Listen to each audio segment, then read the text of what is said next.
No, no, slick back. That's what I said. Slick back. No, nigga, I'm a pimp named Slick Back. Pimp named Slick Back. Pimp named Slick back. Nigga, are you deaf? I'm a pimp named Slick. Assalamualaikum, WB, Shalom, Om Swastiastu. Kali ini saya akan membahas tentang potensi sumber daya alam dan kemaritiman Indonesia. Sumber daya alam adalah sesuatu yang berasal dari alam yang dapat digunakan untuk memenuhi kebutuhan hidup manusia. Indonesia dikenal sebagai negara dengan potensi sumber daya alam yang sangat besar. Pertama, potensi sumber daya alam Indonesia dilihat dalam beragam bentuk: air, tanah, udara, batuan, hutan, bahan tambang, dan lain-lain merupakan bentuk sumber daya alam. A. Potensi sumber daya hutan.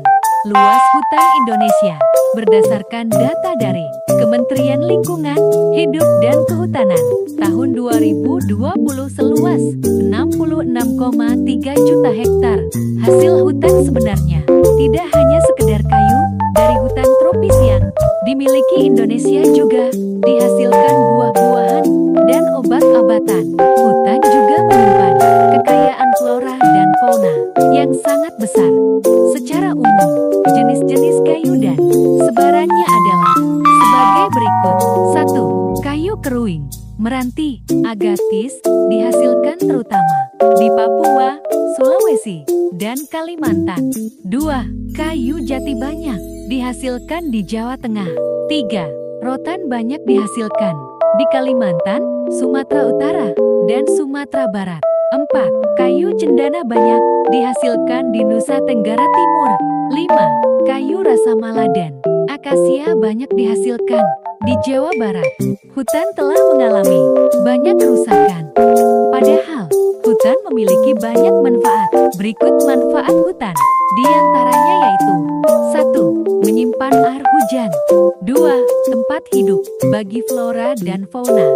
3. Mencegah terjadinya erosi atau pengikisan tanah. 4. Menghasilkan oksigen dan menyerap karbon dioksida. 5. Sumber kehidupan bagi masyarakat, khususnya masyarakat sekitar hutan. Dari produk yang dihasilkannya, seperti kayunya, bisa digunakan untuk bangunan dan furniture. Ada juga yang memanfaatkan untuk tempat wisata, seperti kebun raya dan lain-lain. B. Potensi sumber daya tambang. Indonesia merupakan salah satu negara di dunia yang kaya akan bahan tambang. Berikut peta persebaran hasil tambang di Indonesia. Pertama, minyak bumi dan gas. Minyak bumi dan gas berasal dari tumbuhan dan hewan yang telah hidup berjuta-juta tahun lamanya di dalam tanah atau di lautan, lalu di bawah tekanan yang sangat besar, semuanya berubah menjadi minyak bumi dan gas alam. Minyak bumi dan gas digunakan untuk kebutuhan rumah tangga, transportasi, dan industri. Kedua, batu bara. Batuan sedimen yang terbentuk dari sisa tumbuhan yang telah mati dan mengendap selama jutaan tahun yang lalu. Batu bara digunakan sebagai sumber energi untuk berbagai keperluan, seperti untuk pembangkit listrik, untuk keperluan rumah tangga, memasak, pembakaran pada industri batu bata atau genteng, semen, batu kapur, biji besi, dan baja, industri kimia, dan lain-lain. Ketiga, bauksit. Bauksit adalah sumber biji utama untuk menghasilkan aluminium. Bauksit bermanfaat untuk industri keramik, logam, kimia, dan metalurgi. Keempat, pasir besi. Pasir besi dimanfaatkan untuk industri logam, besi, dan industri semen. Kelima, emas. Emas umumnya dimanfaatkan untuk perhiasan atau investasi jangka panjang. Potensi kemaritiman Indonesia. Luas laut Indonesia mencakup 2/3 dari seluruh luas wilayah Indonesia. Potensi sumber daya alam Indonesia tidak hanya berupa ikan, tetapi juga bahan tambang seperti minyak bumi, nikel, emas, bauksit, pasir, biji besi, timah, dan lain-lain yang berada di bawah permukaan laut. Berikut potensi kemaritiman Indonesia. A. Perikanan. Sumber daya perikanan laut merupakan salah satu potensi sumber daya laut di Indonesia yang sejak dulu telah dimanfaatkan penduduk untuk konsumsi dalam negeri dan juga luar negeri. B. Hutan mangrove.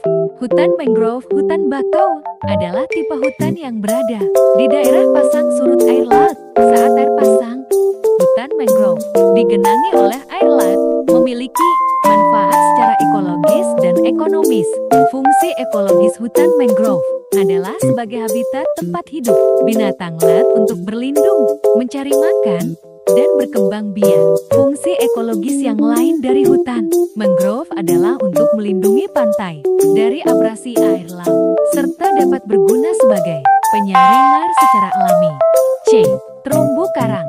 Terumbu karang adalah terumbu batuan sedimen kapur di laut yang terbentuk dari kapur yang sebagian besar dihasilkan dari koral binatang yang menghasilkan kapur untuk kerangka tubuhnya. Manfaat terumbu karang secara ekologis dapat memperkecil energi ombak yang menuju ke daratan. Selain itu dapat mengurangi penyebab pemanasan global sebagai habitat dan sumber makanan bagi berbagai jenis makhluk hidup di laut. Manfaat terumbu karang secara sosial yakni sebagai penunjang SP, kegiatan pendidikan dan penelitian. Manfaat terumbu karang secara ekonomi yakni sumber perikanan yang tinggi, objek wisata dan sumber obat-obatan. Mungkin itu saja yang dapat saya sampaikan. Jika ada yang salah dan ada yang kurang, mohon dimaafkan. Yeah, Bobby Valentino.